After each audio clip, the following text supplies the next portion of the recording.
మనిషి తన జీవితంలో తను ఏం కోరుకుంటాడో వాటన్నింటినీ పొందగలడు. కేవలం అందుకు అవసరం ఏమిటంటే కోరిక, ఇంకా నిర్ణయం. కోరికంటే ఏమిటి? కేవలం మన మనసులో వ్యక్తమయ్యే ఒక భావన, ఒక భావం. దానివల్ల ఏమీ జరగదు. కానీ ఎప్పుడైతే ఈ కోరికతో నిర్ణయం జతకరిస్తే అప్పుడు విషయం ముందుకు వెళ్తుంది.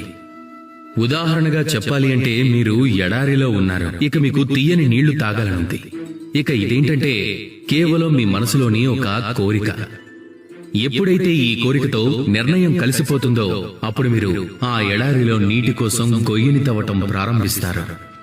ఇక ఈ నిర్ణయంతో పాటు నిశ్చయం జత కలిస్తే అప్పుడు మీరు ఆ తీయటి నీరుని తాగకుండా ఏ ఒక్కరూ ఆపలేరు.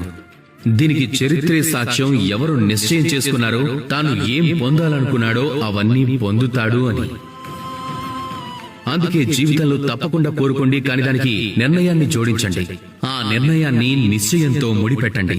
సర్వస్వాన్ని పొందుతారు. ఇక అప్పుడు ఈ మనసు సంతోషంతో చెప్తుంది, రాధా కృష్ణ.